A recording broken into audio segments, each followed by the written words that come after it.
To unshackle our economy, I have directed that for every one new regulation, 10 old regulations must be eliminated, just like I did in my very successful first term.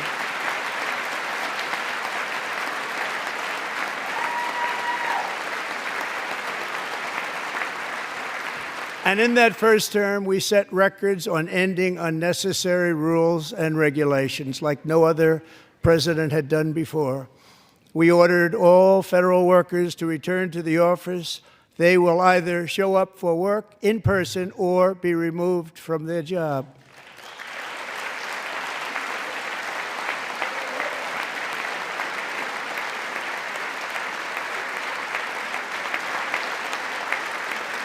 And we have ended weaponized government where, as an example, a sitting president is allowed to viciously prosecute his political opponent, like me.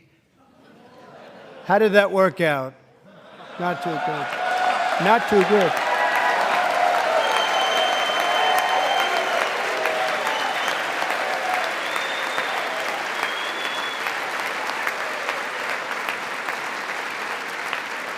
And I have stopped all government censorship and brought back free speech in America. It's back.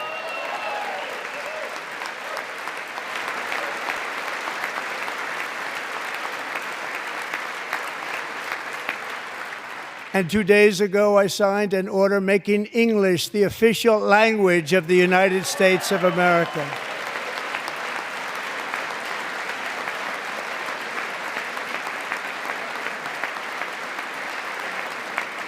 I renamed the Gulf of Mexico the Gulf of America.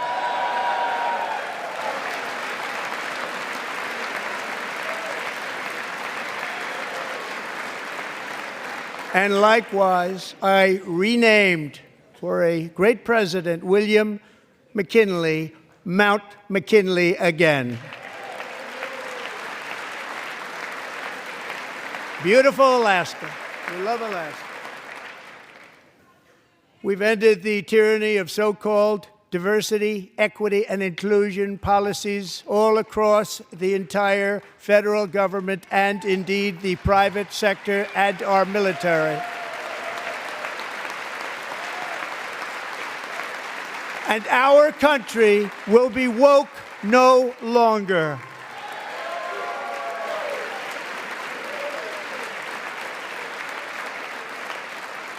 We believe that whether you are a doctor, an accountant, a lawyer, or an air traffic controller, you should be hired and promoted based on skill and competence, not race or gender. Very important.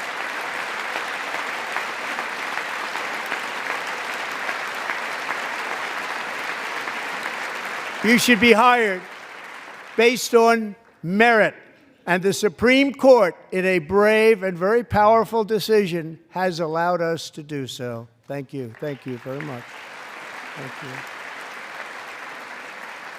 you. We have removed the poison of critical race theory from our public schools, and I signed an order making it the official policy of the United States government that there are only two genders, male and female.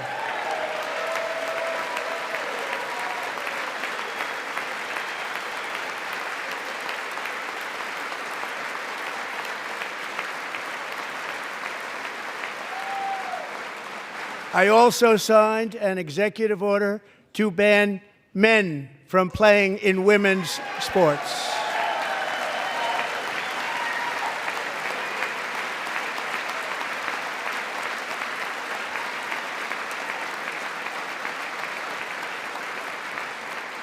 Three years ago, Peyton McNabb was an all-star high school athlete, one of the best, preparing for a future in college sports. But when her girls' volleyball match was invaded by a male, he smashed the ball so hard in Peyton's face, causing traumatic brain injury, partially paralyzing her right side, and ending her athletic career. It was a shot like she's never seen before. She's never seen anything like it. Peyton is here tonight in the gallery, and Peyton, from now on, schools will kick the men off the girls' team, or they will lose all federal funding.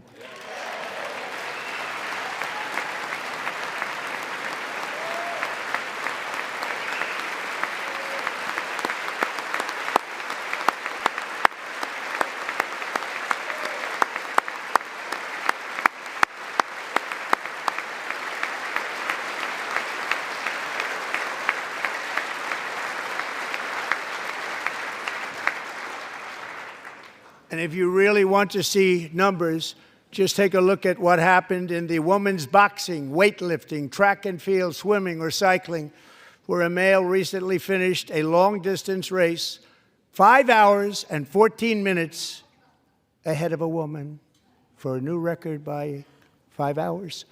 Broke the record by 5 hours. It's demeaning for women, and it's very bad for our country. We're not going to put up with it any longer.